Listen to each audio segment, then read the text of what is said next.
everybody. My name's Anne Douglas and I work for Energy Trust, and we'd like to welcome you all to the Meet the Candidates evening this evening. It's an opportunity to hear the candidates' views and for you as public to ask some questions of them.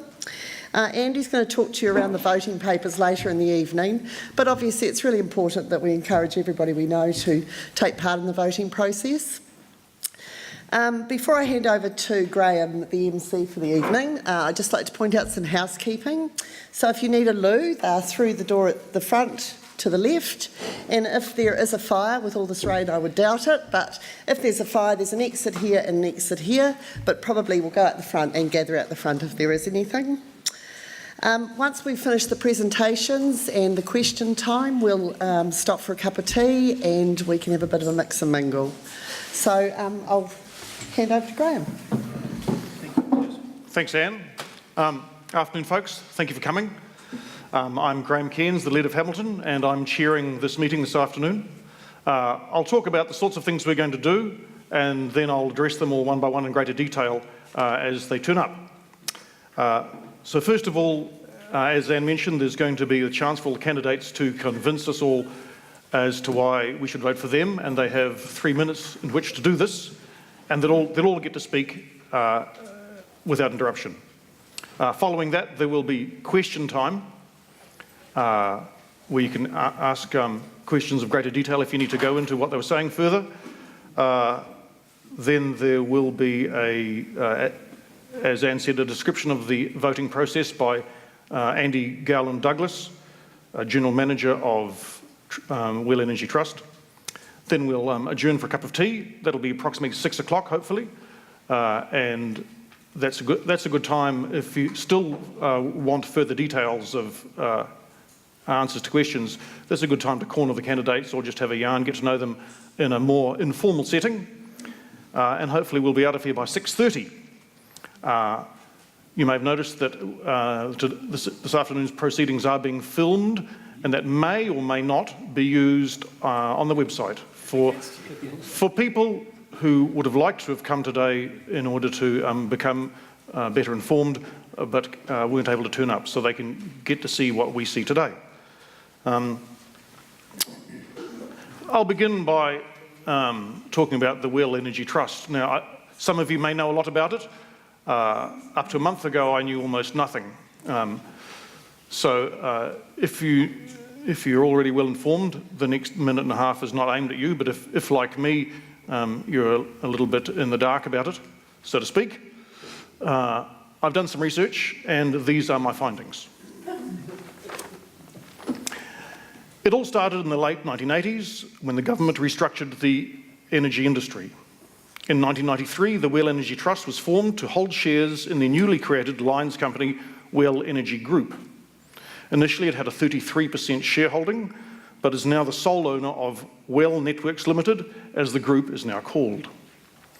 The Trust holds these shares on behalf of the community, that's our community, this community, and as such has a responsibility to manage this investment and ensure that Wel Networks operates as a successful business.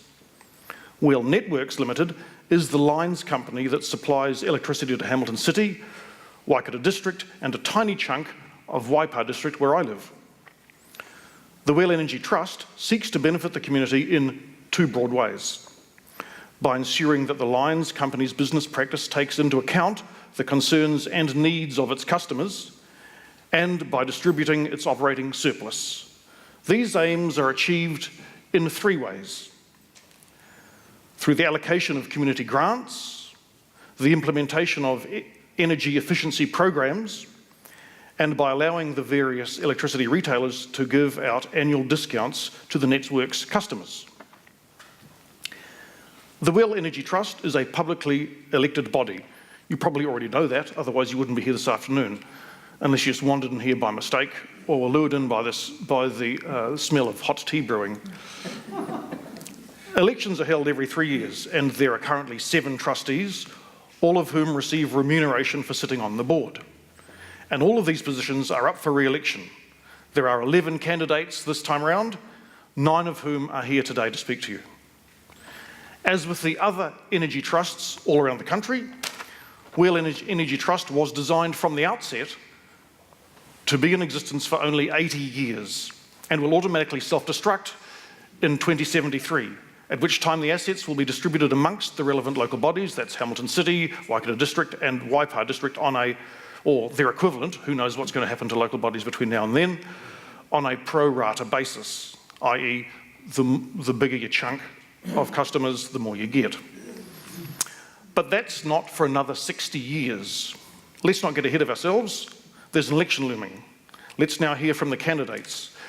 Now, I want to describe the speaking process. Often at these meetings, the order is alphabetical. And this, of course, either favours or disfavours, depending upon how you think. Anybody whose names are like Aaron Aardvark or Zelma Zegward. So instead of that, Andy's randomly chosen the names out of a pudding bowl, a pudding mixing bowl it was. And so that's why the candidates are sitting in this order. It's been randomly chosen, and we're going to start from that end and work all the way down for the candidates' 3-minute talks. Now, I'd like to stress that you do have 3 minutes only. I have a timer here. This will be strictly enforced. You'll be given a warning at 2 minutes, 30 seconds precisely. And then at 3 minutes, time's up. Please feel free to finish a sentence, so long as it's not too long a one, but don't keep going on and on and on, because I have here, this may look like a pathetic attempt to appear to be the power of a judge's gavel, but actually it's a squeaky hammer, and I will have no compunction in bopping you on the head if you keep going.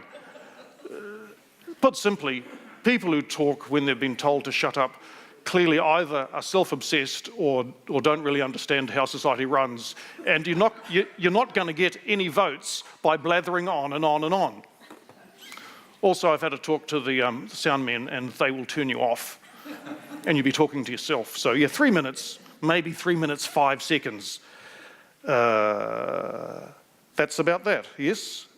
So I think that's all the ground rules we need for the speaking order. So we'll be starting at this end. I'd like to invite first to speak Catherine Williams, if you'd like to come and just speak at the podium. The microphones are on. Thank you, Graham. For those who don't know me, I'm Catherine Williams and I'm current Wel Energy Trustee. I want to start with thanking Community Waikato for hosting the meeting. Thank you very much, along with all of you coming out on this wet and wintry afternoon. Can you hear me all right? Is all good? Okay. I'm kind of hoping you could hear me, because it is rather hard to see me in the candidates booklet due to marrying a lovely man with his last name starting with W. So I'm quite pleased I'm first off today. 3 years ago, I would never have thought of running in an election. I still don't have any political aspirations. However, I'm here today to ask you for your vote to carry on the great work we have been doing. Reason being, I'm absolutely passionate about people, community, and putting my skills to good use to make a real difference. Making the place we call home the best place to live, work, play and invest. I'm a proud and passionate Waikato resident. Let me elaborate. What I'm most proud of are all the election promises we have kept and will continue to keep.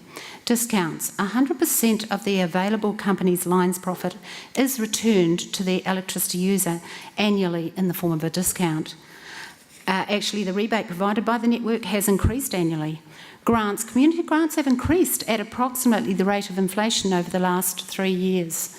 We've kept the asset 100% community owned, kept on delivering our commitment to forward thinking, supporting worthy projects, ensuring long and short-term investments and returning them back to the community.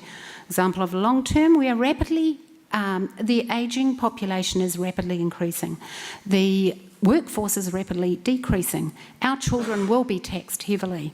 It is imperative all trusts keep looking at ways to look after our elderly population and future generations alike. Experienced trustees around the table can help you do that. Additional roles I hold on the Trust. I am the chair of the Communications Subcommittee and a community trustee. Community trustee means that I get to go around the organisations we have in our community. It continuously blows me away the effect the funding round has on our region. A little bit about myself.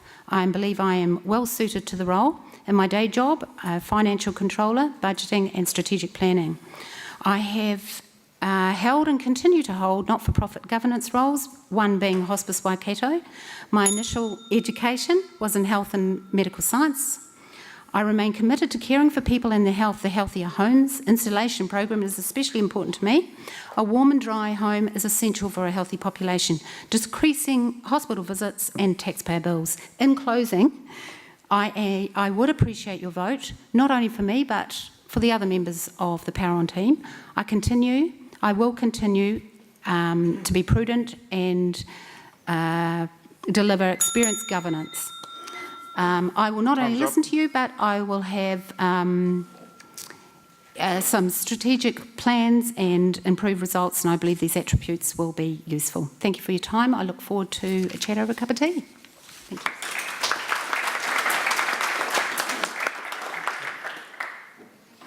Thank you, Catherine. A good snappy 3 minutes, 12 seconds. Not bad. So 3 minutes goes really quickly, folks. Warning. Please come in.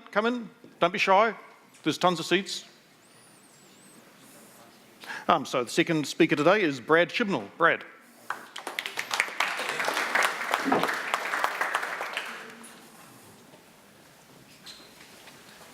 Good afternoon, I'm Brad Chibnall and I'm here this afternoon to seek your vote.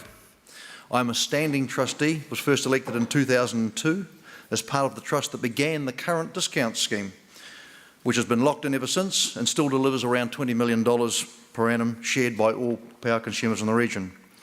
I am currently chair of the Finance Subcommittee. Over the last 2 terms, the trust has 1, restructured its finances, and 2, now directed the company to distribute 100% of all its lines profits made by Well Networks back to consumers. The point being that you can't get back more than 100% of the profits that come back to us. Trust finances are now supplemented by income from investments and cash in the bank. It is these income streams that provide the funding for the current grant scheme and the costs of administering the trust. We believe this is the best possible structure to ensure that money put into the company by consumers is returned to consumers. At the same time, wider community is catered for with new income streams. Why am I seeking re-election? I believe that whilst the programs we currently have are popular and worthy, they are also short-term in their benefit, and that the trust should be endeavouring to find new ways to contribute to our community which are more long-term. Examples of this thinking are the recent grants to the Westpac Rescue Helicopter to purchase the new helicopter, and also to the Tiawa River Cycleway. Both projects have benefit over a number of years. They provide ongoing benefit to our region. The funding for these projects was funded from a one-off dividend that was received by the company from its investment in the Tiuku wind farm. We are pleased with what we've achieved, but there is more that's still possible. The current trust still has ambitions to make our region a better place to live, work, invest and visit. The question is, how do we fund the new initiatives without compromising the existing grants and discount schemes? The Trust has agreed to Well Networks' investment in a new fibre technology as part of the government's $1.35 billion investment in fibre technology. The Trust is keen to use future profits for more long-term projects, especially those that have been widespread and have intergenerational benefit. Let me reiterate, long-term projects over and above our current discounts and grant schemes which will not be affected. As you see, I tend to a business perspective in my contribution to the functioning of the Trust, and it's always a balance between a number of factors. The first and most important goal is to ensure that Well Networks is a successful company. Our other goals are maintaining the discounts and grant schemes and to increase these in line with company performance. Our contributions to undergrounding and promoting energy efficiency are also worthy. Again, there is more that we can do for the long term for the region. It is my business background that has influenced my dealings with the Trust to date.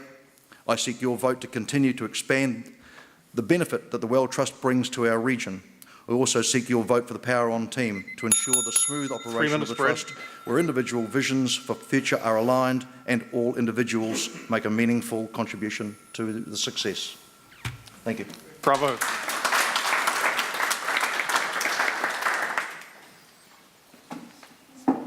Three minutes, 11 seconds. Well done. Brad's winning so far. Our third speaker, John Heritage.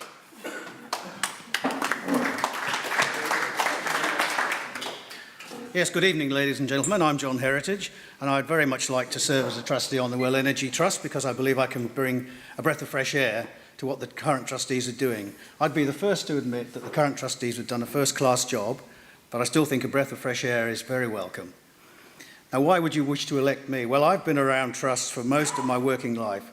For 25 years, I was a lawyer, creating trusts, managing trusts, advising trustees. I was a trustee in my own right in a number of cases for clients, so I know about trusts. I know how they work.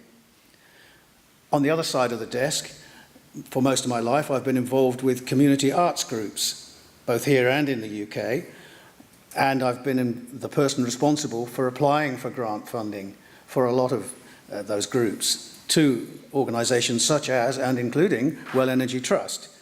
I've just actually given up the role with the Hamilton Civic Choir because I knew there'd be a conflict of interest if I got elected. So, that's about all I have to say, actually. It's a bit different from what everybody else is saying, I've no doubt, but there we are. I hope you'll agree that a breath of fresh air is required, and I hope you'll give me your vote. Thank you very much. Bravo.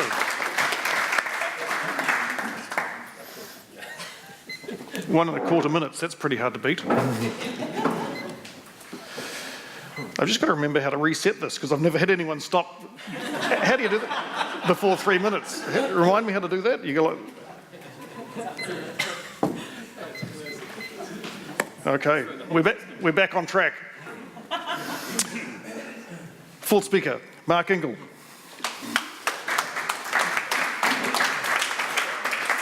So I'm assuming I don't get John's timing. No, sorry. Okay, just checking. We can't even sell it to the highest bidder, sorry. Thank you. Welcome everyone, and thank you for coming out, as Catherine said tonight. I'm the current chair of the Wel Energy Trust and have been in that role for the last 4 and a little bit years. I'm absolutely proud of the work that the Trust has done, and not just this Trust, but its predecessor Trust as well, with being good stewards for the Waikato and for Wel Energy Trust. Rather than running through the list of things that are in the campaign booklet, I thought I'd just cover a couple of the highlights, I guess, and the things that really spin my wheels and I guess motivate me to stand again for the Trust.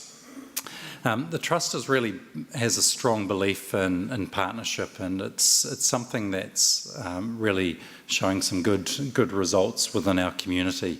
Lindsay, sitting here, the CEO of the D.V. Bryant Trust, Trust Waikato and Wel Energy Trust have really forged a closer relationship in the past few years, which has seen conversations happening between trusts that allow for, I guess, more efficiencies within the Hamilton system. That's also mirrored through our energy efficiency programs that the Trust has run for a long time. And those programs bring new money into the region through eco grants and things like that. So the whole philosophy behind that partnership is about how can we take $1 and turn it into $3 worth of benefit in our local region. Things like within the company, the Trust supporting the company in initiatives around the wind farm, which again was partnership with Meridian, which resulted in the dividends that got paid out to a couple of groups that Brad mentioned, Ultrafast Fibre, which the Waikato is going to be at the forefront of fibre within New Zealand. That all comes through partnership, and partnership works when you've got a good working relationship around the table. That's something that this current Trust absolutely has. It debates the detail, it debates people's, individuals' passions, they bring that to the table, but it's all done based on respect and understanding that not everyone has the same view, and in fact we absolutely embrace that. The other things that we're doing, and we've mentioned the words around living and working, those sorts of things, we really need to make sure that people are aware that we are being very particular about ring fencing the discount and the grants and looking for new income streams that will allow for there to be new investment and new partnering opportunities. The Momentum Foundation will get mentioned, and I'm sure there'll be plenty of opportunities shortly to talk about that. Momentum Foundation as a community chest. That's a borrowed word from over here. So I seek the re-election, and I look forward to the support. Thank you.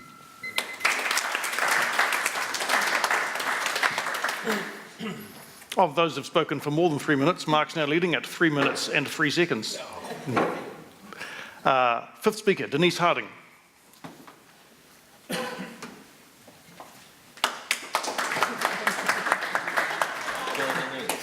Thank you. Hello everybody, and it really is fabulous to see you all here tonight, given that the weather is so appallingly bad. I'm Denise Harding, and I am standing again for the Wel Energy Trust. I am the current Deputy Chair. I'm the Chair of the Risk Management Committee, and I work with Catherine in the community area as well. I'm also on the Energy Efficiency Subcommittee. When I was invited to consider being a part of the Wel Energy Trust 6 years ago, I didn't appreciate at the time just the immense work that the community organisations in our region provide and things that they do. When I started, I thought I had a pretty good grasp of what community organisations there were and what they provided. And to be honest, I did not in any way really have a good grasp of it at all. I look at the Waikato and the region that the Wel Energy Trust is within that, and I see the number of community organisations that keep this community going. As part of my involvement in visiting the community organisations, I've become more and more aware of the importance across the range of what the community organisations do. And part of the reason I want to stand again, and I'm looking for your vote as part of one of the members of the Power on Discounts and Grants team, with the other 7 that are here tonight, or 6 that are here tonight, is that we want to look at better ways to invest into our community. We want the money that we have, and when we're looking at community grants, our community grants pool is just over 2 million, and we've delivered slightly more than that each year. It's a way of determining how best to have that give maximum effect to the community organisations. Because as the dollar shrinks from the government and from lotteries and from other funding sources, and as the competition for that dollar increases, as the needs within our community puts pressure on that, we need to think smart. We need to look at collaborative funding. We need to look at partnerships like Mark has talked about. And the more we can do that, the more we can have greater benefit for our community. So I'm Denise Harding. I'm seeking re-election, and I'd look forward and would be very pleased to get your vote in the upcoming elections. Thank you.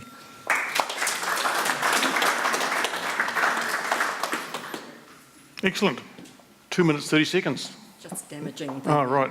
Are you sabotaging it for me? The windsock.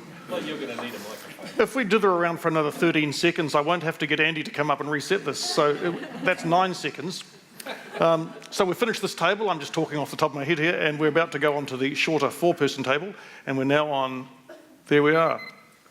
So Roger Hennebury, the 6th speaker. Thank you. Yes, well, I'm Roger Hennebury, and I have a long association with the Well Trust. What Graham didn't tell you when he summed up what had happened was about 15 years ago, those people in charge sold the trust, or sold the network, to Utility Corp, an American company. There was outrage in the community, and they started to struggle to buy it back. A new trust had to be sought to do the job, and I got in behind them. And some of the great people came on board, like my father Ken, Russ Remington, the late John Easter and Don Bethune, to get that company back for you because it was sold. Against the odds, we made history and this company became community-owned again. Further down the track, the push for power rebates came up, and we were told this was impossible. But we thought, well, if we could buy the company back, surely we could give back a discount to you people. It took some time and another election before the power rebates team was formed, and some of the people on this trust were part of that team. The trust blossomed with a 90-10, 90% back to the consumer and 10% in grants. My association continued with the trust when I was appointed as a Hamilton City Councillor as representative on that, or at their meetings.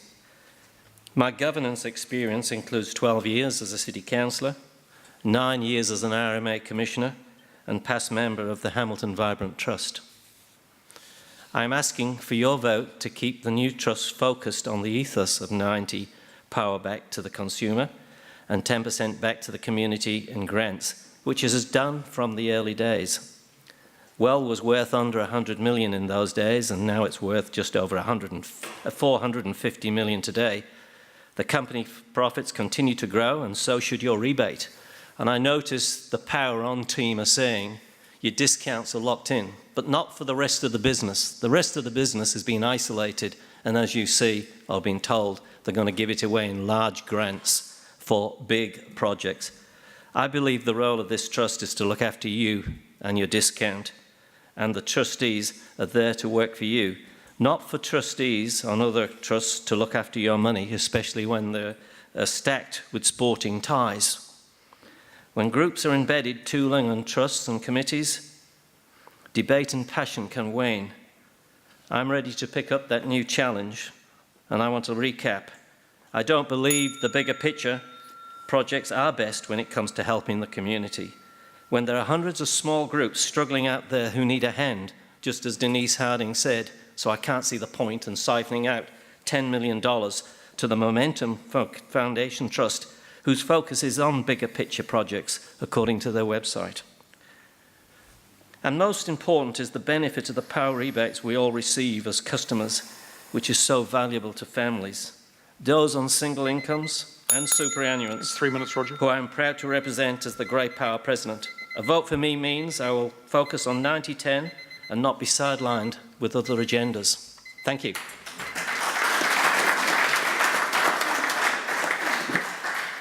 Thank you, Roger. I think I've learned how to do this. Yes, boy, before we finished. Excellent. So the seventh speaker, Mark Bunting. I'll look after that for you. Oh, no, you don't. Hi, ladies and gentlemen. Thank you very much for coming out on this horrible day. And it's quite poignant. It is such a horrible day. You all have been aware of the news of power outages, etc. today, so it's ironic that we're all here asking for your vote. And I'm the first one to say we want to keep the lights on, first of all.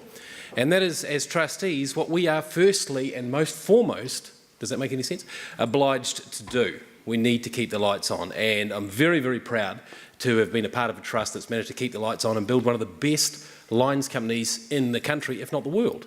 And that is our first job. Now, we can give away all the lolly we like. We can make all the promises we like. You can have bigger rebates. You can have bigger grants. You just can't have power lines anymore, and you can't have light. All right? There's a trade-off. It's always a fine balancing act. Now, me, as a dumb old radio DJ, has taken a long time to work this out. It was interesting, actually, on LinkedIn. I don't know if many of you are on LinkedIn. Today, everyone started congratulating me for 10 years on something. I didn't know what it was. It turned out to be the trust.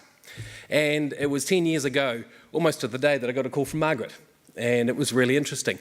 I had stood for the Well Trust at the request of Ken Henneberry, in between him asking me to play lots of horrible country songs on the radio. And he said, come and stand for this power rebates group. And I thought, well, no, I'll stand as an independent, thank you very much. Silly thing to do. I got voted out by, I lost to Ewan Wilson by about 70 odd votes.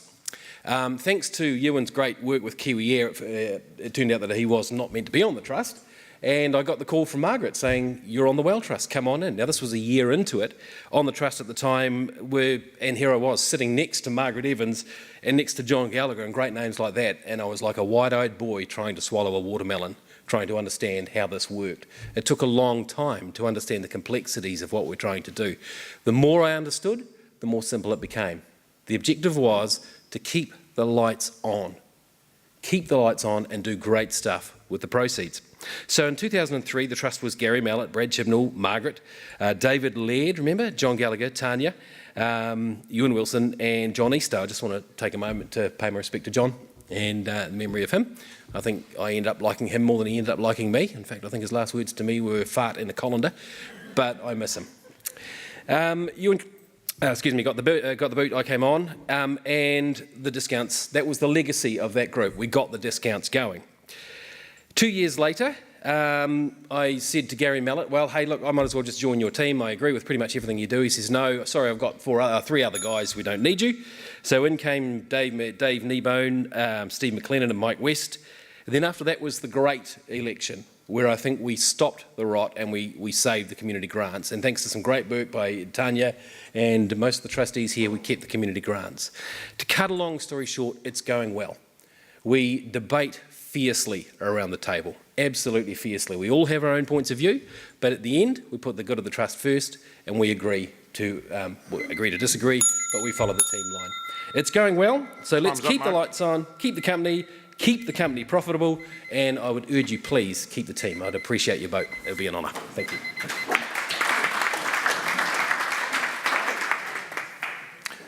Thank you, Mark. Second to last speaker, Charlotte Isaac.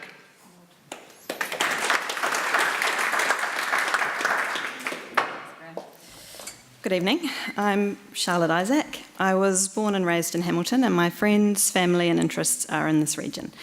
By day, I'm a commercial lawyer in my firm, Davidson Twaddle Isaac. Prior to that, I worked for many years in a large commercial firm here in Hamilton. With my legal background, I can bring to the trust a knowledge of company and trust legislation and how to interpret it, and an application of the appreciation of the purpose and obligation of trustees. I'm a member of the Institute of Directors and apply what I've learned through the Institute's training to my governance roles. But I do believe in being immersed in the community, and I've been involved in governance for many years. In addition to my current roles with Creative Waikato, the One Victoria Trust and D.V. Bryant Trust, I've previously been involved with Playbox, Riverlea Theatre, Waikato Chamber of Commerce, Lifeline Waikato, Netball Waikato, Magic Netball Franchise, Hamilton Gardens Arts Festival, and the Hamilton Performing Arts Trust. All these roles have been challenging and have taught me a great deal about good governance. I hope that what you can see from this background is my commitment to using my legal expertise, energy and commitment to our region to give back through governance to our community. When I was first approached to join the Power On Discounts and Grants team, of course I jumped at the opportunity. I respect the current trustees of the Trust and consider that they're a solid, unified team who've done an excellent job this past term. The discounts and grants are obviously significant and have a real impact on our region. Many community organisations depend on grant funding to survive. The list of groups who've benefited from grants is diverse and extensive. With today's economic pressures, receiving the discount in our power bills is important. I support the Trust's strategic focus on finding ways to reduce power prices, such as with smart meters and the Healthier Homes project. I support the Trust's long-term strategic focus and increased collaborative approach. These trustees have brought new money to our region by partnering with third parties for energy efficiency initiatives to ensure that you as locals benefit. Momentum Foundation has created a vehicle for individuals in our community to contribute to. This is a proven successful model and is already growing. I see clients regularly who wish to include Momentum by way of a bequest in their will. Through the D.V. Bryant Trust, I've seen how Well has partnered with the other regional community funders to explore and now implement a food rescue service in Hamilton. This is a fantastic initiative that has environmental and social benefits and demonstrates that our community funders working together can achieve greater outcomes for our community. Ultimately, the Well Energy Trust trustees have an enormous responsibility to hold the shares in Well Networks for the benefit of our community. You need to vote for people you can trust and depend on. I believe I have the necessary business and legal skills to be a prudent and successful trustee. I would love to be part of the Well Energy Trust, and I'd greatly appreciate if you would vote for me and the team. Thank you. Bravo. Bang on 3 minutes, Charlotte. That's excellent. Thank you very much. Absolutely perfect. Our final speaker this afternoon, last but not least, Re Varco.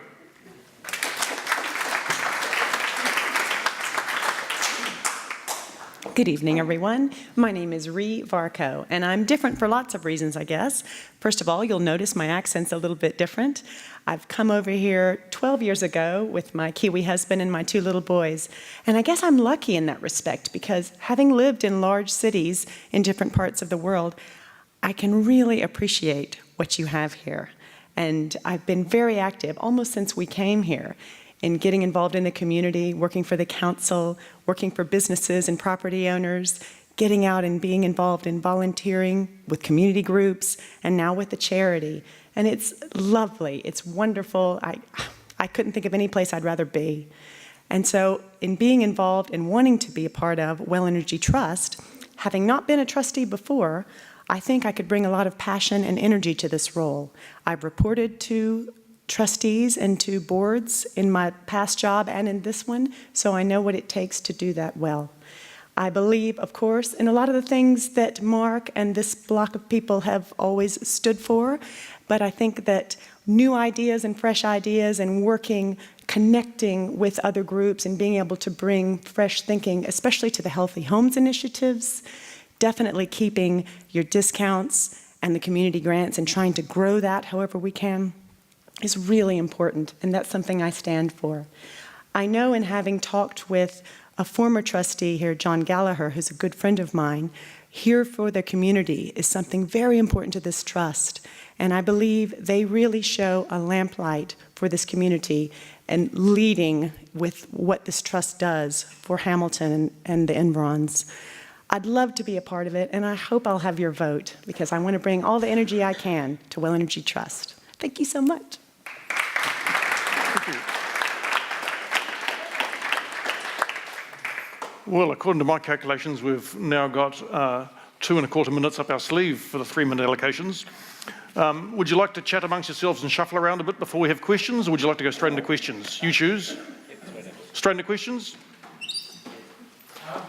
Hey, whoa, hang on, whoa. I'll take that as a yes, you'd like to get into questions. Right. There are some rules around question time, and this is how it's going to run. There are 3 or 4 previously formatted questions on some fairly important subjects, which Anne Douglas has at the ready. So if they're not covered by other questions, she'll ask them on behalf of Community Waikato and the local community. If you want to ask a question, do as this gentleman just exhibited, and do put your hand up, and a microphone will come to you unless you have an incredibly loud voice. But we do want to ensure that the entire room can hear what you say, so speak clearly and slowly. Make your questions simple, preferably one sentence, clear and unambiguous. I don't think question time should be a time for grandstanding or lambasting us with your own personal opinions. That can happen at cup of tea time, hopefully. Please don't interrupt the person who's giving their reply, the candidates. Just let them speak till the end. We'd like really brief answers too, though, 30 seconds if possible, maybe a minute maximum.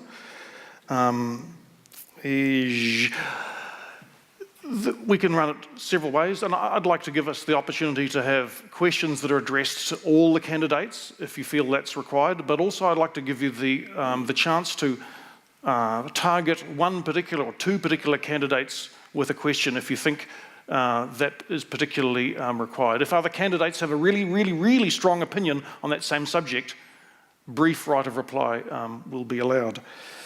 I also have a question which I will address potentially, if we haven't covered it already, as well. That's all I'd like to say about this. I'd like to begin the questions with Anne Douglas. Is that correct? Thank you. And then we'll move on to the room. Sorry, do you have a question about the process or a question, sir? No, I just got a question. Okay, we'll come to you, your third so far. So, just to be clarified, Graham, the first resolution is for everybody, we're going to start in the Oxford order. Yes, that's right. That's the thing. Yeah. So we started at this end, ran down the table. So if there are group questions that everybody has to address, first time we'll go that way, and then we'll go back this way again, and just to mix it all up a little bit. And if anyone has any difficulty with that, we can start in the middle and work outwards. I don't really mind. Yeah. So we've got 4 pre-formatted questions, and some of you will have already answered them, but we'll put them out and let you just come down and come back. So we'll start with you, Catherine, and we'll start with what do you think the role of the trust is, and in turn the role of the trustee.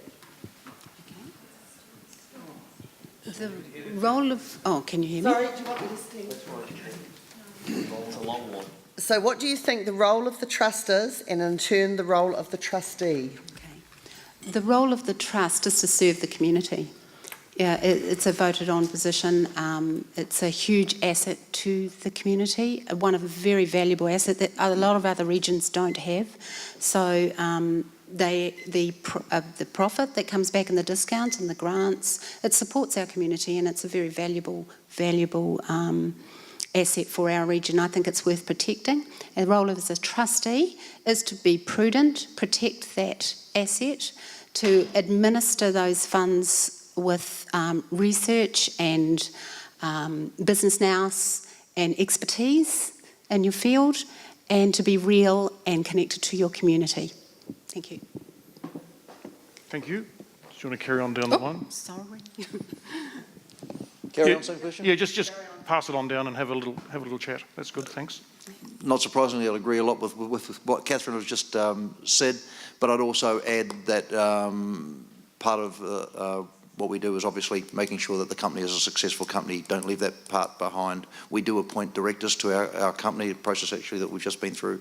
It's very, very important. Obviously, we can't do anything unless we have a successful company in front of us. So I would add that to Catherine's thoughts. As far as the trustees are concerned, absolutely to be prudent, to be professional in what we do, to bring a business acumen to the dealings with the trust, and some compassion out there as well too. Well, this is one of those questions that has pretty well been answered, I think. There's not a lot that any of us can add to that, I wouldn't imagine. I'd have to endorse everything that the previous two speakers have said, and I don't really think I've got anything useful to add. I'm sorry, but there it is. Certainly makes it easier when you're not the first one or two people. That's great. Thanks, Catherine and Brad. The only other thing is that there is a trust deed that so the role of the trust is to deliver on the intent of the trust deed with Well as a community trust, and actually understanding what a community trust is as distinct from a consumer trust that other trusts around the country are. And the role of the trustee, company success, but being aware, listening and engaging with the community and the stakeholders, which includes the councils as the capital beneficiaries. I'll just add a couple of extra things. The role of the trust, it's the shareholder and owner of Well Networks Limited. And as such, the role of the trustee is a governance role, and it's there to support the company, to maximise the profits of the company. And then, as well as that, we have a number of investments as a trust, and we are to apply the funds of the trust investments in the way that we deem appropriate in accordance with our deed. So again, I would reiterate what Mark said. Our governing document is our trust deed, but we are there, as Mark Bunting previously said, to ensure that the company remains profitable and to govern as a result of that. You go on down there, okay. Carry on. You better turn it on, Graham. Oh. No, I don't think it is. Check 1, 2. Before you start, John said he had nothing more to add. I think that's a perfectly honourable thing to do. So if you have nothing more to say, that doesn't show anything except you agree with what's been said so far. That's perfectly good. Thank you very much. Well, my view on that is the trust deed, and I understand the trust deed has been slightly changed from what it was first set up to be. We are responsible for this company. We have to see that the company runs in a proper manner, but we also there have to give out the funds in an appropriate way. And the first instance, and the one that I support, is the 90-10 ratio for discounts and grants. Now, unfortunately, and I've been a member of the City Council and many, many, many committees, that many you wouldn't believe. And when you get a group of people together, they start thinking big. They all start thinking big projects. How are we going to spend this money? Because it's literally wasted on giving it away to small groups. And that's where I differ, and that's where the deed has slightly changed. I'm all for smaller projects because I think you get better benefit out of it. And unfortunately, the think big groups always tend to end up as being stadia. Now these, I can tell you, in Hamilton, have never made a penny, will never made a penny. Our Waikato Rugby Stadium, it's $3 million a year it loses after all income. That's $30 million in the next year plan of losses. Our Claudelands Stadia Arena, and the paper's got it wrong because I was Chairman of Finance and Audit. It is losing $9-point-something million a year. That's $90 million it's going to lose in the next 10 years. Our cyclodrome, I have a view, and I think it'll come, the chickens will come home to roost on that one too. So the big projects are black money holes. And if you want to help your community, support the smaller groups. As Denise Harding said, there is hundreds, if not thousands, in this city. The worry I have as a trustee, if I am there, is the money that we're giving to these large trusts that is part of your discount money is going into think big projects. And it's not the cost of the project, it's the cost of the maintenance, it's the cost of the depreciation, and it's the cost to society because it's draining out the money. My view is, as a trustee, I would address that. My view of the Trust is that it's an interesting position in our community, in that we're still a reasonably new community. We don't have a lot of the old money that Auckland, Wellington, even Dunedin has. So the Wel Energy Trust is a jewel in the crown. And first of all, we've got to protect it and look after it. Now, how we disperse that is here nor there. I'm proud to have been on the Trust for 10 years. We haven't funded a single stadium, Claudelands or anything like that. I know the council has. Anyone know anyone on the council? But it's, you know, and I don't see any reason for us to do so either. But again, I would stress our first role as trustees is, well, primarily to the voters to do what we say we're going to do, and this group has, and to keep the lights on, to keep the company profitable, and then debate fiercely and honestly.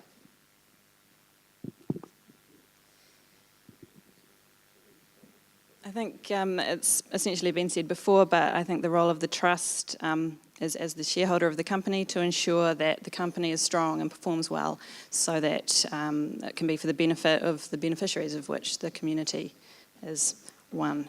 And the role of the trustee is, I mean, primarily is to look after the beneficiaries without going into a lecture on fiduciary obligations of trustees. As said many times before, of course, the profitability of the company is most important, and the trustees, of course, fulfilling those obligations with the company, but also reaching out and making sure we're taking care of the community through grants as well. It's very important to the well-being of our people that we're able to take care of these groups that take care of each other, of all the people. So big or small projects, they're crucial to the health and well-being of Hamilton and the areas of the Waikato that are included in this precinct. So what this trust does is just, it's amazing and it's needed, and they are one of the largest funders and we couldn't do without it. Thank you. Happy with that? Thank you, candidates, for those responses. Now, I would like to reiterate that I would like short answers. Now, I was happy to allow Roger to speak for some length on that subject because I knew it was an issue of some contention and I wanted to have that opinion aired early on. So thank you for that. But let's from now on keep them more brief than that. The other thing I failed to mention earlier on is if you do have a question that's solely for one or two candidates, please mention that at the very beginning. Direct your questions specifically to that person, name them first off. You have another question, Anne? Yes, we do. Excuse me.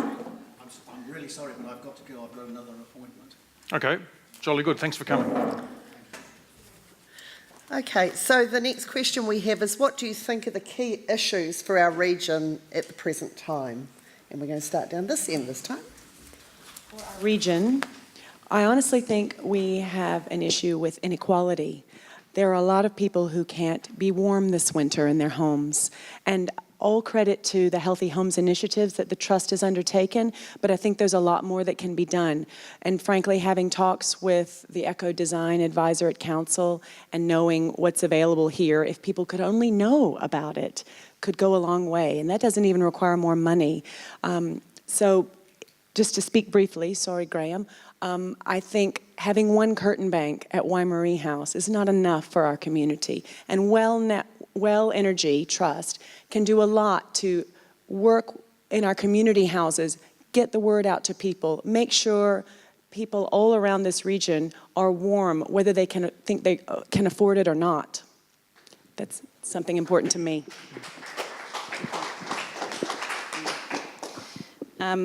I agree with Ree that I think the biggest issue for our region and probably our nation is inequality. I think it's been mentioned here tonight that in the past few years government funding and local government funding has really dried up for community groups, and that sponsorship dollar, as well as businesses and individuals who've had to tighten their belts, has also dried up. I mean, there used to be a balance for community groups in those areas, and now there's really just the community funders and a few wonderful individuals who can afford to support. So that's why the Trust is so important, I guess. It's not just one or two key groups, it's literally hundreds of groups who benefit from the Trust. So that's our key issue in my view. Thanks, Charlotte. I agree with Charlotte entirely about the community funding. If I was to wave a magic wand with all the money I could, I'd address city safety straight away. I'd really love this place to be a safer place for my family to be. And I think we lack a vision as a community. We've got all these silos going on, very well-intended people, very well-intended groups, reasonably well-funded groups, but there's no overall joint vision. So that collaboration is more vital now than ever, and I would certainly love to be a part of that. Look, today I've been out and about in the community, door knocking and handing my brochures out. It was quite familiar from council times. What staggered me was the people was talking about the cost of power and the lack of money actually in the areas I were. And I suggest to you and the trust, past trust, that the $10 million they've just given away could have probably put insulation in all those houses in Hamilton in one hit, where now we may get another stadium. But if you're looking about the community issues, the community is keeping warm and dry this winter, and we could have fixed it in one hit.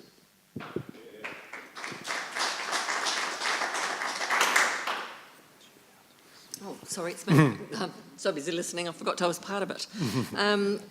There are a number of issues, I think, and they're in no particular order, but I would say poverty is a huge issue within our community. And a number of community organisations work very hard to support those who are of the very low socioeconomic groups within our community.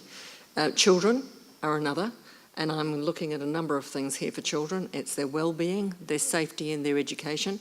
If you have happy, healthy, well-rounded children, then you get a stronger community going forward as they turn into adults. Health. Health is a significant thing in our region, particularly with the ageing population. One of the things that the Trust has helped to support as far as that's concerned is that every dollar spent on retrofitting for healthy homes equates to $5 savings on the health budget. So it's a really important thing to keep pushing. The $10 million that could have been spent on retrofitting, as Roger has suggested, in fact could not, because ECA has changed its rulings, and whereas previously there was an opportunity for a number of houses of a specific age to qualify, it's now gone back to what it was originally, which is that you need to have the community service card, and we advertise out in the community for people who are interested in having their houses retrofitted, and we get very low response. We get all our money spent, but there's still a lot of houses, and we are continuing to do that, and we have done it for a number of years. The other thing is, I would also reiterate what Bunty has said, pride and enjoyment in our community. If we can build a proud and involved community, then we've got a very strong community going forward. And I often feel that it's a little bit kind of disparate how we do that, how we get people wanting to be here, being part of this community, loving the community and being proud. Perhaps that will address some of the other issues that we have in terms of violence and things like that in our community too.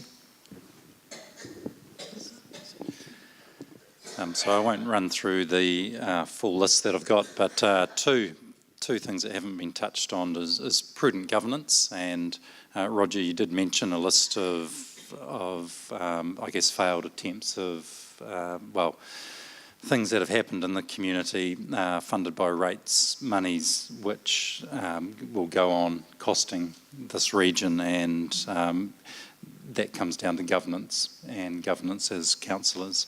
The second thing is a voice in central government, and the challenge that we have there as a region is that when money is being divvied up from central government, the Waikato gets overlooked time and time again, and that means that our community organisations do survive hand to mouth, and it's extremely important that the community funders are there to fill a gap that central government should be contributing to.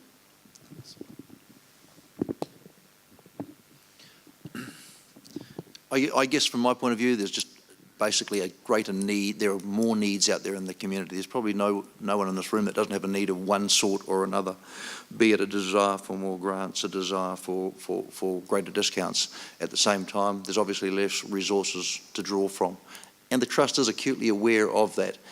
And I think it's fair to say that we do try to, if you like, spread the benefit as fairly as we can through the region. I agree with a lot that has been said, and but I just would like to touch on three little areas that I actually think are very important. Denise has touched on it as well: poverty in children, elderly, and health. There also is, we had a really inspiring conversation with Marie over there, collaboration with groups, so we can get the best bang back to you and support you in a lot of ways. Other than that, I think I'm first again, so I'll leave it with you, Graham. Thank you, candidates. So it's time to open it up to the floor, otherwise we'd be seen to be a little bit unfair. So you had your hand up first, sir. Do you want to use the microphone that's over there, or do you want to use your big clear voice? There's a handheld one coming to you right now. Is it turned on? Yep. Yeah, my name's Keith Winey. I'm an inventor, a writer of songs, verse. Got over 100 inventions, a lot of brilliant ideas. I'm not a business person, not really, don't really want to be. I don't want to start up my own business. I've got ideas that I want to take to business people here or get some funding and say, look, this is my idea. Can we make it in the prisons? Jobs for guys for prisons. I've been here, done that. You get out and you got nothing. Sorry to be rude, but can we have a question, please, rather than a speech? Okay. Would you be able to speak to me some time and get some funding and arrange some funding, or just even come through with me with my ideas and do something with it? My power's been cut off by Genesis, cut off since 2009. I was running extension cords from my next door neighbour's place. So you'd like to know who to speak to for funding and for getting your power troubles. Who is that person, Mark? Can you tell us? Yeah, any of the funders, but Soda, which is actually just over the road here. I've been to there. Yep, sorry, I've been there and just red tape. Yeah, it's I think Mark mentioned about silos earlier. And yeah. The startup sector in the Waikato is yeah. people doing their own thing, so you're right, there is actually no central point to go. I think this is probably a question to be dealt with during cup of tea time, so if that's right, thank you. Yeah, not a problem. Yeah, so you can obviously get some pointers and make some notes afterwards, because it's a specific thing. Second question was over the back there, sir. Thanks for waiting. Thank you. My question is to Mark Ingle, because it's this picture I'm looking at the moment. I'd like to know why you handed over $10 million to my colleague here, Ken Williamson, to a trust, from a trust, that had just been formed in 2013. In April and in August, you gave them or loaned them $10 million. No proven track record or anything. Can you tell me why that substantial amount of money was handed over to a trust that had only just been formed?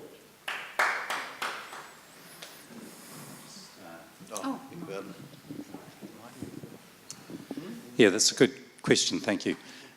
So the Momentum Foundation was formed by the Wel Energy Trust. So in saying it was a new trust that had been formed, it was a new vehicle for the Wel Energy Trust to get investment into the community in a way that the trust didn't believe it could do in its own right. and that the 10 million, which is a loan, and I want to make that really clear.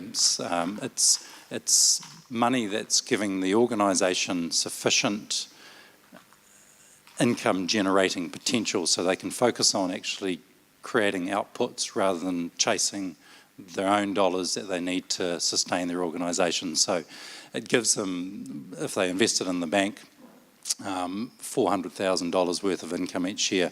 They can't spend that. It's a loan, so that money has to come back to the trust at the expiry of the trust. So as a risk, it was a $10 million investment that we believe has the potential to end up with a community chest, and we were estimating the value of that to be at $300 million. That $10 million, the Momentum Foundation has said that they have commitments equivalent to that already, and that's really heartening. And it's that partnership thing that I touched on in the speech before. But where are they, the Momentum Trust, where are they spending that money that we could, or you could do yourself? Yeah, so the concept of a community foundation is that it's from the individuals within the community. So it's the community who bequest money, who donate, however, whatever the mechanism is. And we were very clear when we were talking to other community foundations around the country, and we spoke to some overseas, what were some of the critical things that needed to be part of a successful community foundation. Lack of politics. The Wel Trust is a political organisation. We're sitting here today. Absolute integrity of the people involved. So absolutely critical as to who the people are sitting there, and that's because you want to, as an investor, know that your money has been protected. So the proceeds from those investments can then go back to benefit the community. So it's about building a perpetuity fund into the future for the region. Does that help? Now, I realise this is a fairly contentious issue. Does anyone who has a strong opinion counter to Mark want to speak briefly for a few seconds? I imagine there may be some more questions on the subject. If you don't mind. The $10 million, the interest you talk it as $400,000. Was that $400,000 coming out of your line charge money, or was this out of the fibre optics new money, anticipated new money, or was that money, the $400,000, was less money that would be distributed in grants and power discounts? So is that a question from you to Mark, or was this a rhetorical question? You were asking me. Okay, No, that's fine. That's fine. I'm sorry. I'll withdraw it if I'm out of order. No, that's what you said. No, that's fine. That's fine. No, I'm not answering. Okay, well, that's just a question I have. Yeah, no, that's fine. So the 400,000, or the foregone monies, I guess you could call that, those funds are the 10 million. So I need to go back to the 10 million rather than the 400 there, Roger. So the 10 million was calculated as the advanced dividends from the Te Uku wind farm Transpower line profits. So that's quite wordy. So it's money that's not related to the base core network, and so the Trust spoke with the company and said that we were seeking a dividend to be paid that would allow for the Momentum Foundation to happen. As a loan, those funds were never going to be available for a discount or a dividend, a discount or grants, community grants. That begs a further question, if I can, Graham, that company has advanced $10 million from a company that's not making any money, that's given you an advanced dividend. Where does the company get the money from? Does it borrow it? Well, the company does make money, so the company does have profits. Okay, so I can look at the sheet and see $10 million worth of profit coming out that hasn't been borrowed. Roger, can you put the mic up? Oh, I'm sorry. Okay, my question again is, obviously, the money has come from advanced dividends from a company. So the company has only just been set up and isn't making a profit yet. Is that company borrowing the money to give away to somebody else interest-free? Sorry, Roger, I might have not been clear. That's dividends from the fibre, the wind farm, Tiuku line charges, yes. Yeah, that's right. So you'd said that a company had been set up and not making profits yet. No, I'm saying you said it was an advanced $10 million advanced on a dividend expected. So there's a dividend that's coming in at the moment? Yes, $10 million. No, it's a couple of $1 million a year. So where are they getting the extra money that they're putting into the foundation? The 10 million. If it's coming in at 2 a year and you're giving 10 today, you're 8 short. It's a absolute cash flow question. So exactly what happens with the dividend, the discount, the rebates, the company takes on debt to pay your community rebate. So it is borrowed? Yep. Thank you. Right, So I'd like to as a stop discount, this it's cash line of flow. inquiry for a while. We can probably pursue this at cup of tea time. Thank you both for your answers and questions. Yes, madam. Stand over here so I've got my back to people. Hi, my name's Rosselle Knapp. I'm Vice President of a community sporting group that built a facility that's probably worth over $1 million, and we built it through fundraising and community grants. For most small groups like us now, most of those opportunities to raise money from community groups have gone. And I'm thinking of something like Grassroots Trust. And what has happened there is the pool of money is growing, but the money that's being paid out is going to a smaller and smaller group of people who are getting more and more money. So I hear a lot about community, which sounds great. What I want to know is, we've got this Momentum Trust. How are you going to stop that happening there so that some large groups aren't going to get lots and lots and lots of money, and trendy groups, which happen to be the buzz things at the moment, get money, and smaller groups like the group I'm with and other smaller, sporting groups, community groups or whatever, are left out in the cold? How are you going to stop that happening with Momentum? Do you want to? Yes, or whoever wants to answer it, be fine. Okay. The first thing to note is that when the Momentum Foundation was set up, their goals and our goals are aligned, so they're still here for the benefit of the community overall. I think it's also accurate to say that it was a deliberate intention that we don't influence their decisions. They will have their own decisions, and because we are political, and we got to think just beyond the term of the current trustees, but 20 years out, who knows who will be running it. You want to take it away, the political agenda. But as I said right at the start, their objectives are the same as the trust objectives. They are there to provide back into the community. So what has happened with Grassroots Trust essentially could happen there, and the pool will shrink to a smaller. Hang on. So the idea of Momentum was to fill a gap that didn't exist within the region, and that was an organisation that had an eye on intergenerational benefits of significance. So its focus is on, in two ways. If people leave money to Momentum, the money's left either tagged or untagged.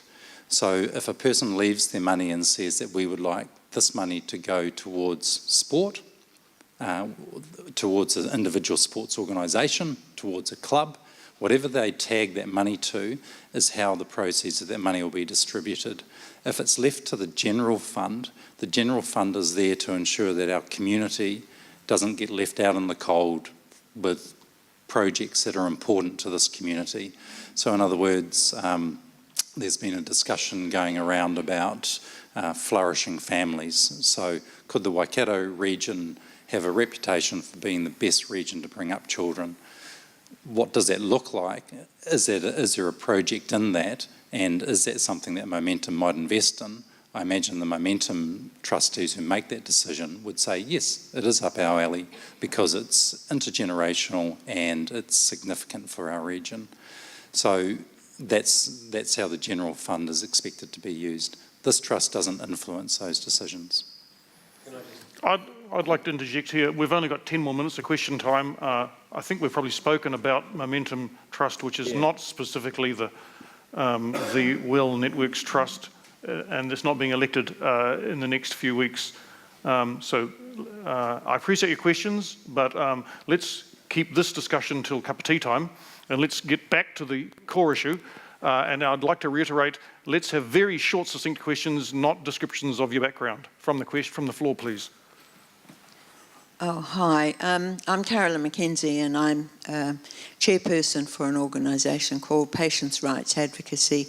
And thank you very much. We have been recipients of money from Well Energy Trust. I have one concern, however, which hasn't been raised, and that is smart meters. We have a great deal of concern about the safety of smart meters. They're being taken out of houses in California. The English government has rolled out a moratorium on them because they don't feel that they're safe. The Belgians are taking them out, and so are the Italians. So they're being banned slowly across Europe because they catch fire. There's also issues about the pulses. So I would ask Mark Engel and Mark Bunting, Mark Bunting, please, to answer that question. My bosses call me Bunking. You go first. This is a hard one. Yeah, so smart meters, again, this is that crossover where the trustees as governors or as shareholders of the shares in Well Networks, we don't drill down necessarily into the detail, but the company does present, so we voice to the company concerns around smart meters. So you'll have to excuse me, I don't have absolute intimate knowledge of smart meters. What I am aware of and what the trust has raised with the company is the pulse issue. So EMFs generated from the smart meters about the concerns of that, and the company provided us with research to say that it's safe, you know, and this is one of, I guess this is one of those matters that it's a he said, she said. So we feel that the company are very good, the board are very good. We have faith in the board, and they've provided us with some information which we trust. As far as the countries removing it, the smart meter technologies have been improving significantly, and to the extent that Genesis were rolling out dumb meters, they called them smart meters 12 months ago, and they are excessively dumb, whereas the new technologies that are now available, all I can say is I don't know what was rolled out in the other countries, whether they've taken them out, whether they've actually improved to the extent that you know, some of those problems have been rectified. So sorry, I haven't got the answer. Yeah, Mark too. I hate going after him because his answers are always so good. But the bottom line is we did ask the question. Rob Hamill, who can't be with us tonight, was the first and probably the loudest to ask that question about the safety issue. You're talking about the radio waves, etc. Both that Yep. and the fact they catch fire. The catch fire. Okay. I'd probably defer to Mingle's answer, or Mark Ingle's answer in that respect. Those guys know their stuff better than I do. Having said that, we're not blind. We do ask the questions, but I really don't, have much more to add. Next question's over here. Oh, no, sorry. Question here. My name is Richard Carter. You started out with electricity infrastructure, now into broadband infrastructure. The no-brainer next step seems to be water infrastructure. What's on the cards for that? Is that a question to one person in particular or everybody? I guess to Mark, being the current leader of the Power On team, who will have a majority after the election, whatever happens. Thanks, Richard. And not the current leader, just every year we go through who would like to be chair and everyone else keeps quiet. I don't know the answer to that. So the trust, no interest. So the trust isn't moving that way. We don't have any mandate that we've got for the company on that. The company, it's an infrastructure company, as you pointed out. Its expertise is in infrastructure. The thing that I would say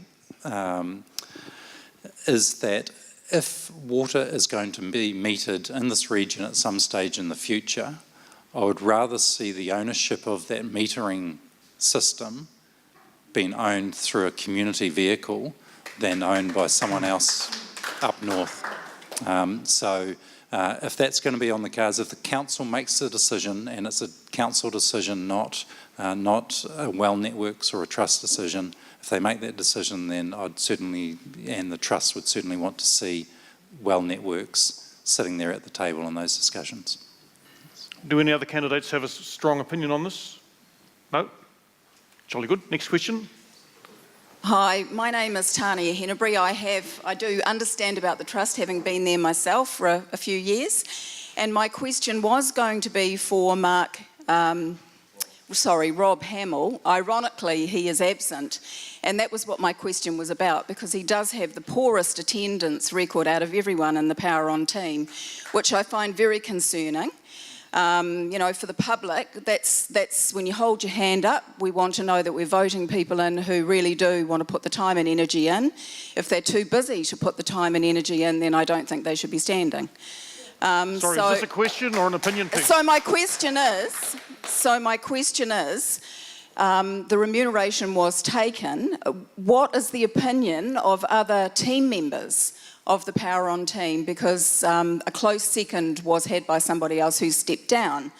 But Mr Hamill has the worst attendance. Do you believe that you should still be accepting remuneration when you don't go to meetings?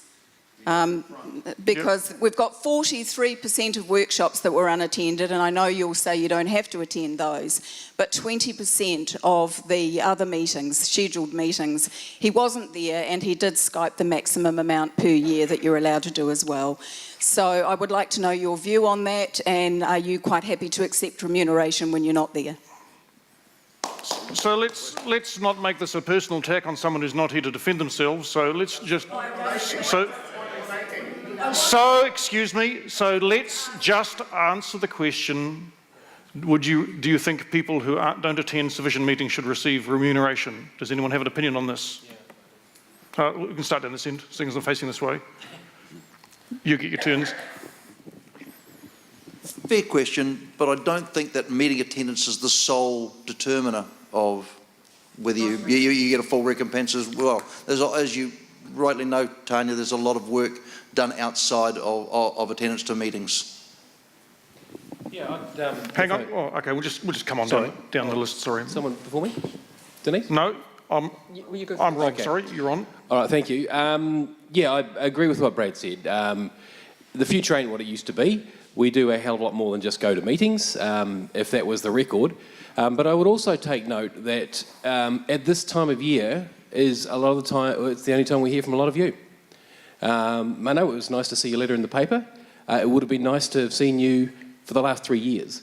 It is a public company. Now, this has been my bugbear and us on the communications subcommittee. For heaven's sakes, it's a $500 million asset, people. Take some interest at times that isn't election time. Please get up, please speak, please come to submission rounds, please offer suggestions, because we are probably one of the most open door trusts you've ever seen. So, yeah, I just want to make that point. It might cost me a vote. I take it all back. Roger would like to speak. We're on 6 o'clock, so that'll, unless there's one really burning question after Roger's reply, we'll discontinue. Look, my view on this is, and quite frankly, it appalls me, if you put yourself up and you're overseas or on sporting or international duties elsewhere and can't be there, and prevalently not there, you shouldn't take your income. And I certainly wouldn't. I think it's a disgrace. You're there elected by this community, and don't say, well, he thinks like us, so we'll put his hand up for him. You're all expected to be there. You're paid. Mano and other people here tonight take an interest in the elections. They're not paid. This trust is paid. They're paid to do a job, and they should be here. There is exceptions, of course. Sorry, yes, yes, Denise would also like to make a comment on this. Sorry, right. I would like to say, and I'm not defending unreasonably Rob, he has been there for most of the meetings. There are times when it's not a full-time job, We're doing it as part of our community service. We do get paid. We do not accept remuneration generally if we are not able to be at a meeting. It's up to individual trustees to decide to take remuneration or not. That has been done. I think the thing that's important is that when the person is there, are they given their all? This, we all have our other jobs to do, and sometimes they impose some pressures on our time. But I think that the work that Rob does do in the community, and he is active with the Energy Efficiency Committee, and he is there for the meetings. Missing the odd one or two, I think it's not. Excuse me, I asked the auditorium to be quiet. It's predominantly workshops that he has not been attending. It's not like a full-time job as a councillor, for example. I think that you judge the person on the value of the work they do, and if they do a good job, then that's what you're electing them for. I think it's time to stop this particular discussion. The last question for the evening is from Margaret. No, I've got a lady over here. Oh, okay, sorry. You've got the disadvantage of being on the other side of the podium. Sorry, it's Michelle Rhodes. I'm the Vice President of Hamilton Residents and Ratepayers Association. Just kind of a two-pronged question here. I want to sort of hands up, of the people here on the tables, do you know about the Open Bank Resolution, the OBR? Any of you know what that means? No. Okay. It's on the Reserve Bank of New Zealand website. It gives the right for banks, if they have run into trouble, to take a haircut from any investments made in New Zealand. So I'm sort of thinking with the Momentum Trust, you've put $10 million that could have gone to public at risk. What do you say about that? Okay, Brad. You're 100% correct that there is the risk of them taking a haircut with an investment, but I think it's widely accepted that money in the bank is still probably the lowest risk of all the investment options that there are out there today. There are properties, there's businesses, there's bonds, there's a whole raft of shares or whatever. Whilst there is a risk now that wasn't there before with bank deposits, it's still considered an extremely low risk. Thanks. Oh, well, we're well over time. Did you have a question, Margaret? Sure. Yes, I do. And I want to, with the rest of us here, say congratulations on an extraordinarily strong company and a great record, which is why my question is actually targeting the two women who are not yet members of the Trust. And I think if I can also say Catherine, because I think you are the newest, and the fact that it's 3 of the 4 women, sorry, isn't the point. There's absolutely no doubts that the increase in electricity prices in recent years, along with the increase in rates, are amongst the biggest impact on people's pockets. And certainly with inflation running at less than 1%, and in an area such as Hamilton, growth at less than 2%, it's quite extraordinary that we're talking about such large increases. And also, I might add, it's obvious that the lines company Well Networks, which you don't rule, but you are responsible for, is either proposing or has already decided to have another price increase. So my question to the 3 is, do you believe in that economic climate and the fact you've all talked so passionately about the problems with community groups and with poverty, it's time to address the fact that this is a successful company, well and truly proven, and that perhaps you could forego about $10 million worth of profits each year, because it's a really funny economic model when you're taking 20 million out of the pockets of the consumer in order to give $20 million back to them after clipping the ticket, because that's the maths of this, and it really is daft. So perhaps would you contemplate, as one of your early acts as a newly elected trustee, to visit that and perhaps, I repeat, suggest a $10 million cut in prices, and I put in brackets, Most people now, of course, know what the lines company charges because it's on your bill. And at the same time, bearing in mind the original equation, Roger, was not 90-10. The original equation was 50-50. 50% in discounts, 50% in grants to community groups. And So we need to wrap this up. Sorry, Margaret. So what's your question in a single sentence? Will they address the discount? Will they address the grants and go back to the 50-50 equation, which does mean a price discount based on $10 million annually? And is this question directed to everybody or just No, I said I want particularly the two new candidates who aren't yet trustees. And I thought that Mark's answered so many questions and Catherine's the newest chum on the block. The girls want to start or me? Just to verify one point, Margaret, the price increase from Well Networks, the portion of that increase was 0.7%, which was equal with inflation. The other breakdown of that price increase was handed over from Trust Power, the generator. Transpower, sorry, the generator. And also there was a small fee in there from Hamilton City Council for the lease of the land that the network put their poles on. So there's quite a few factors in that increase that, and the retailer, of course, on top of that. So as far as the lines company goes, that 0.7% was very in line and very prudent with inflation. So that's just one point. And I just want to make one quick point before I hand over to the other girls there. That's not my question. My question is, will you yes. the fact Yes. you've been able to take $20 million in profits every year, so you're a provenly successful company, which is in accordance with the trust deed. Will you address that and look at benefiting the consumer directly rather than indirectly, which is what happens at the moment? Okay. Well, if I understand your question... Okay. I'll just be pretty quick and hand over to the other girls. I think we debate and address issues and the bigger picture quite often, and I would look forward to that debate. Charlotte. Catherine obviously knows the ins and outs of the company. I think she's covered that really well.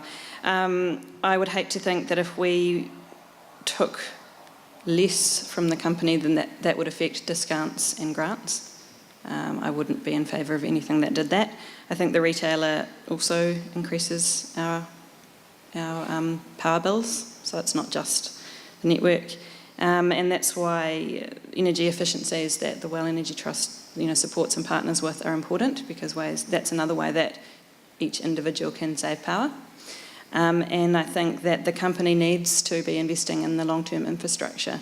If that's delayed because we want them to give more money back and lower prices, then that will have a long-term impact, and that's not positive. I would say yes. I would love to investigate that, and I think it's important to be able to look at that, and if there's any possibility, then we should. I also think that in the discounts, the higher ceiling, maybe everyone who reaches that higher ceiling doesn't even notice it anyway. And so asking the question of them as to whether they need or can use this discount, or can it be returned and then used, or given back to the company and used in some other manner, whether it's grants or other discounts to others, because there's quite a disparity there. Any chance there is to investigate that, because I know power is very expensive and there are a lot of people who are reaching retirement age and don't think they're going to be able to afford it, and other people who are very poor who can't afford it. So anything we can do to look at that, I think it's important. Yes. Thank you. Thank you, candidates, and thank you, folks. We've addressed a lot of questions. A lot of them have still remain unsatisfactorily answered, I'm sure. Well, there's two things we can do about that. One is we've got still another 18 minutes before we're kicked out of here to chat with a cup of tea. But also, of course, as Mark Bunting mentioned, all the trustees are people, and they all have telephones and they all have addresses and postal addresses. And you can actually continue this debate over the next 3 years with them on a one-to-one basis. So thank you for coming and thank you for taking an interest. The last thing I'd like to do is ask Andy to just describe the election process, because it's a little bit more elaborate than us all just toddling down to a polling booth one Saturday morning and making a felt pen mark on a bit of paper. Andy Gallen Douglas. Thank you, Graham. I'd just like to reiterate what Graham said, and thank you for coming, and thank you for coming out when it's such wicked weather out there. As has been pointed out already tonight, it is a really important thing, the voting in this election. It is a significant asset. It's one that's very important to this region, and it's really important that people are informed. So I really put my hat out and say thank you for everybody who's here, because it means that you want to be informed, which is really important.